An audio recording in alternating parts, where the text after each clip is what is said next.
My fiancé said, "Your job is embarrassing. Tell people you're a consultant." I said, "Great advice." So I became a consultant for my own company. I started without telling her. When Forbes featured me 6 months later, her text was, "When you tell me you were successful?" My reply was, "You never asked." Original post: I, 32 male, was engaged to Victoria, 29, for about a year and a half. We'd been together 3 years total. She worked in fashion marketing for some high-end brands, always dressed impeccably, networked with important people. Meanwhile, I was a facilities manager at a mid-sized manufacturing company. Not glamorous, but I made decent money, $78,000 a year, good benefits, stable. The problem started about 8 months ago at her company's holiday party. Black tie event, fancy hotel ballroom, the works.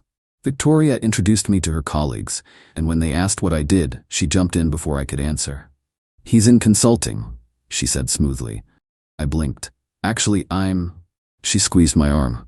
"Hard. Management consulting. Very boring stuff." Later in the car, I confronted her. "What was that about?" She sighed like I was a child who didn't understand basic social dynamics. "Brett, honey, those people don't need to know you manage janitors and fix HVAC systems. I manage a 40-person team and oversee a $3 million operational budget. You're a glorified maintenance supervisor. It's embarrassing." That word, embarrassing, like I was something to be hidden. "My job pays for half our lifestyle, Victoria. But it doesn't sound good at parties, does it? Just tell people you're a consultant. It's vague enough and nobody asks follow-up questions." I sat with that for a week. She was embarrassed of me, of what I did for a living. The guy who made sure her favorite coffee shop had working AC, who kept hospitals running smoothly, who ensured factories met safety standards, that was embarrassing to her. Fine.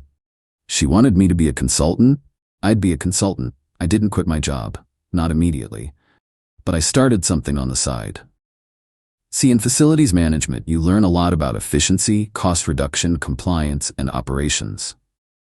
Turns out, smaller companies desperately need that expertise, but can't afford full-time facilities managers.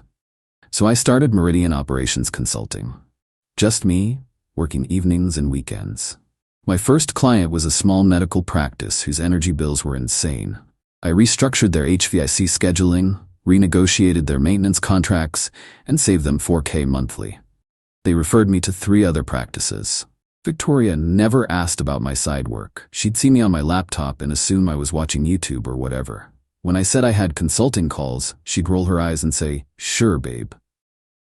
3 months in, I had enough steady clients to match my salary. I quit my facilities job and went full-time consultant. When Victoria asked about it, I just said, "You were right, I became a consultant." She literally patted my head. "See? Doesn't that sound better?" Update 1. The business exploded faster than I expected. Turns out, there's massive demand for operational efficiency consulting, especially from companies that can't afford McKinsey prices but still need help. Within 4 months of going full-time, I had to hire 2 contractors to handle the workload. Victoria remained completely oblivious. I worked from home, but she never asked about my work. When her friends asked what kind of consulting I did, she'd wave her hand dismissively and say, "Oh, boring business stuff. Let's talk about something interesting." Meanwhile, my boring business stuff was pulling in $30,000 a month. I'd landed a contract with a regional hospital network to overhaul their facilities operations. Saved them $2.3 million annually. They became my case study for bigger pitches. Here's the kicker. I kept our finances separate. Victoria insisted on it early in our relationship because she earned more initially and wanted to maintain independence. Perfect. She never saw my business accounts. I maintained our lifestyle exactly as before. Same apartment contribution, same dinners out, same vacation budget. Put everything extra into growing the business and savings. Victoria noticed nothing because she never asked. 5 months in, I hired a PR firm. Not to brag, I genuinely needed help managing inquiries and building the brand. They suggested submitting for some industry recognition. I figured why not? Then Forbes called. They were doing a feature on 30 under 35 entrepreneurs revolutionizing traditional industries. My PR person had pitched them about how I was disrupting facilities consulting by making it accessible to smaller businesses. They wanted an interview. The interview happened during Victoria's work hours. The photo shoot too. When they asked about my motivation, I kept it simple. I saw a gap in the market and filled it. The article wouldn't publish for another month. I said nothing to Victoria. Update 2. The Forbes article went live on a Tuesday morning. The headline: From Facilities Manager to Multi-Million-Dollar Consultant, How Brett Morrison Built Meridian Operations in 6 Months. Multi-million was technically accurate, projected annual revenue based on current contracts. The article included photos of me with some client executives, testimonials about cost savings, the whole deal. My phone started buzzing at 7 a.m. LinkedIn notifications, emails, text messages, former colleagues, college friends, everyone congratulating me. Victoria was in the shower. Her phone was on the nightstand, also buzzing. I saw her best friend Cassandra's name pop up repeatedly. Victoria came out, towel-wrapped, grabbed her phone. Her face went through about 6 different expressions as she scrolled. "Brett, what is this?" I was making coffee. "What's what?" She held up her phone, showing the Forbes article.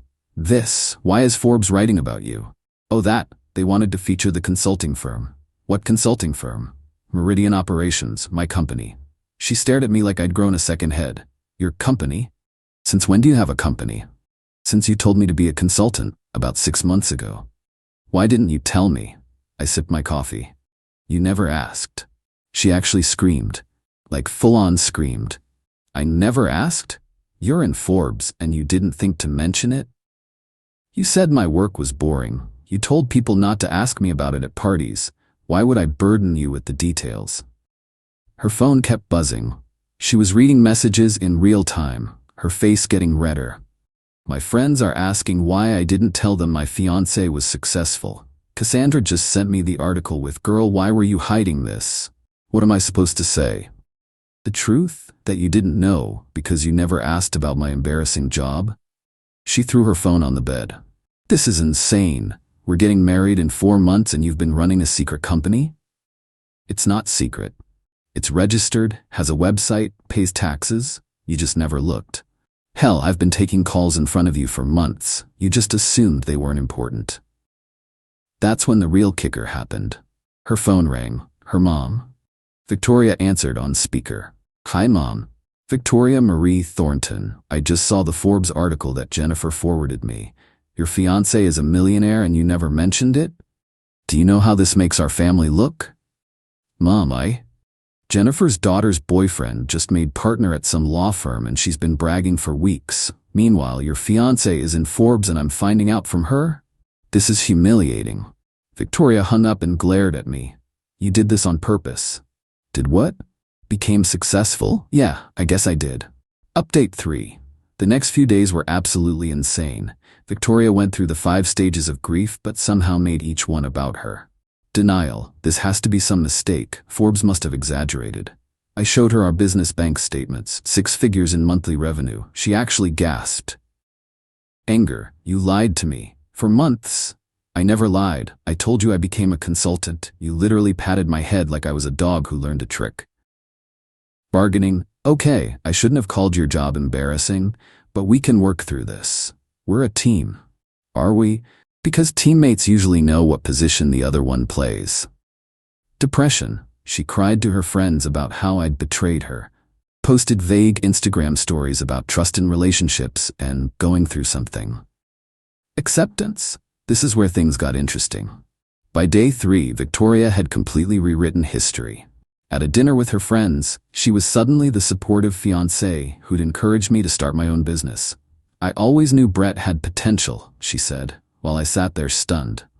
"That's why I pushed him to aim higher than facilities management." Cassandra looked skeptical. "But you said." "I motivated him through tough love," Victoria interrupted. "Sometimes people need that push." I excused myself to the bathroom and didn't come back for 15 minutes.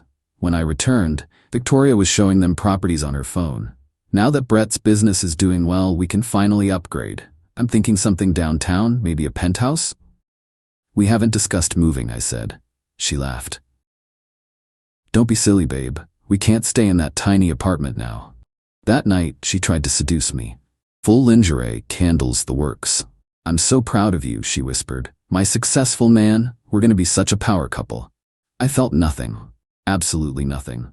Victoria, we need to talk about the wedding. She smiled. I know, we can afford to upgrade everything now. I'll call the planner tomorrow about... I want to postpone it. The smile froze. What? I need time to think. This whole situation has shown me that we have fundamental issues. What issues? You're successful. I'm successful. We're perfect together. You didn't even know what I did for a living. You were embarrassed of me. That was before. Before you knew I had money? She actually had the audacity to look offended. That's not what this is about. Then what is it about? It's about you hiding things from me. About trust. I laughed. Actually laughed. You want to talk about trust? You told me to lie to people about my job. You never once asked about my day, my work, my dreams. You treated me like an accessory that needed to be polished up for public consumption. I was trying to help you. No, you were trying to help yourself. You were embarrassed of me. Update 4. Victoria went nuclear after I postponed the wedding. But not publicly. Oh no, she was too smart for that. Publicly, she was the supportive fiancée standing by her man during his overwhelming success adjustment period.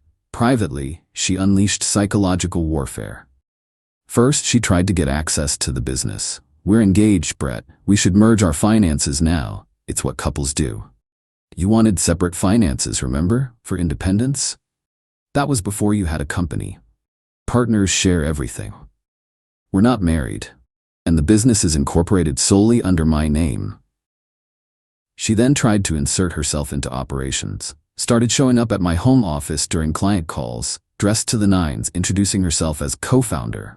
I had to send a company-wide email clarifying the organizational structure. That didn't go over well. Then came the ultimatum dinner. She'd made reservations at the most expensive restaurant in town. Brett, I've been patient, but we need to set a new wedding date. I'm not ready. It's been 3 weeks since Forbes. How much time do you need? Victoria, do you love me? Of course. Why? She listed my qualities. Ambitious, successful, driven, going places. What about before, when I was just a facilities manager? You were different then. How? You weren't living up to your potential. So you didn't love me then? I loved who you could become. There it was. The truth. And if the business fails tomorrow? If I go back to facilities management? She was quiet for a long time. Why would you even say that? Because I need to know if you love me or my bank account. That's unfair. Is it? You literally told people I was a consultant because my real job embarrassed you. Now you're planning penthouses and destination weddings. What changed, Victoria? Me or my net worth? She stood up, threw her napkin down. I don't have to listen to this. When you're ready to appreciate what I bring to this relationship, call me. She stormed out. Left me with the $400 check, which I found ironically appropriate.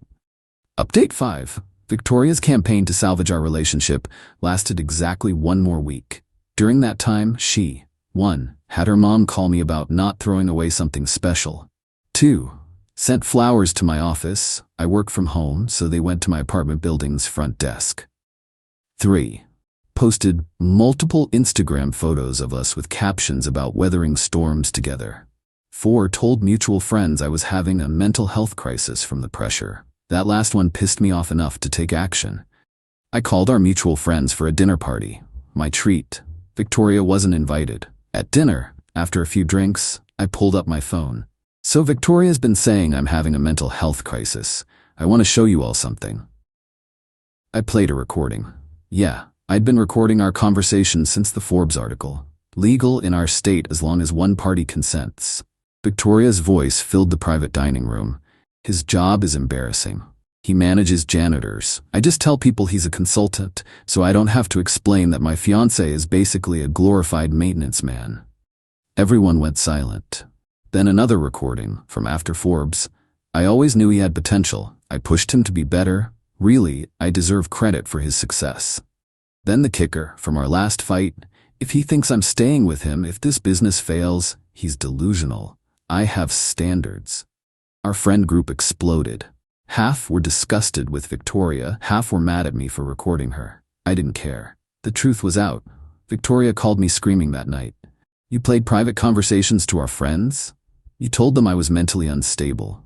I provided evidence to the contrary. I'm done. We're over. You're a manipulative asshole. Cool, I'll box up your stuff. And I want my ring back. The ring you picked out and made me buy because it was investment quality? Sure. I have the receipt, and the appraisal showing it's worth 30% less than we paid. You can have it.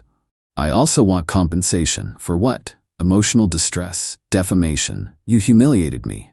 You humiliated yourself. I just provided the audio. She hung up. I thought that was the end.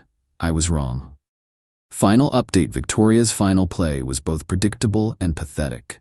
She went full social media influencer mode, pivoting to heartbroken but strong independent woman. She started a blog, Dating Up, When Success Changes Your Partner. Every post was a thinly veiled attack on me, how I'd changed, become money-obsessed, and forgot where I came from. The irony was incredible. She was literally monetizing our breakup with affiliate links and sponsored content about healing from toxic relationships. But she made one crucial mistake.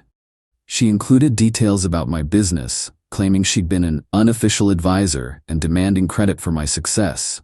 She even posted behind-the-scenes content suggesting she'd helped land major clients. My lawyer sent a cease and desist.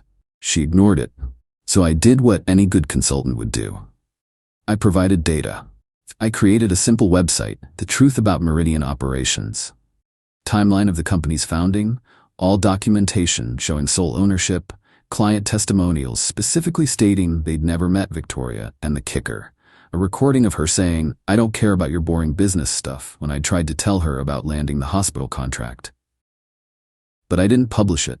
I sent her the link privately with a message, "Remove all references to my business from your blog in 48 hours or this goes live." She called immediately. "You wouldn't dare.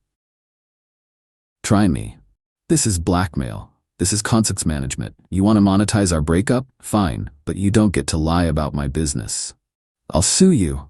With what money? The influencer revenue from your 2,000 followers? She scrubbed her blog that night. But the internet never forgets. Her friends had seen it, screenshot it, and the truth was already out there. 3 months later, I ran into Cassandra at a coffee shop. "How's Victoria?" I asked. "You don't know?" "We don't talk. She's dating some crypto guy. Keeps posting about finally finding someone on her level. He drives a leased Lamborghini and lives with 3 roommates." "Sounds about right, Brett. She messed up. She knows it." "Does she though?" "She saw your company just got that government contract, the $10 million one." "Ugh." She cried for a week. "Not my problem anymore." Cassandra stirred her coffee. "For what it's worth, we all knew she was wrong about your job being embarrassing. My dad was a plumber. Best man I ever knew. Victoria she got lost in the image." "She didn't get lost. That's who she always was." 6 months after the breakup, Forbes did a follow-up piece. The consultant who doubled down, Meridian Operations Explosive Growth. This time they asked about work-life balance and relationships. I kept it simple. Success means nothing if the people around you only value your net worth. I learned that lesson the expensive way, but it was worth the tuition. Victoria texted me after it published. "That was about me, wasn't it?" I replied, "You never asked." Then I blocked her. The business now has 23 employees and offices in 3 cities. We just landed a contract with a major university system. My biggest regret isn't the relationship ending. It's that I ever let someone make me feel ashamed of honest work. Oh, and I still list my official title as former glorified maintenance supervisor in my email signature. Clients love it. It's authentic, humble, and shows I understand operations from the ground up. Victoria still tells people she dated that Forbes guy at parties, according to mutual acquaintances. Apparently, she leaves out the part where she didn't know about the Forbes article until it was published. The best revenge wasn't building a successful company out of spite. It was proving that the embarrassing facilities manager she was ashamed of had more business acumen than she ever recognized. Every contract I sign, every client I help, every employee I hire is a reminder that expertise isn't about image, it's about value. And that's something Victoria never understood. Last I heard, the crypto boyfriend's Lamborghini got repossessed. Victoria's Instagram went private after that. Cassandra says she's taking a social media break to focus on personal growth. Sure she is. Meanwhile, I just hired my 24th employee, a brilliant operations analyst who spent 10 years as a janitor while getting her night school MBA. Victoria would probably find her background embarrassing. I find it inspiring. That's the difference between us. I see value in people's work and experience. She only saw surface-level prestige. Guess which perspective builds multi-million-dollar businesses? You never have to ask.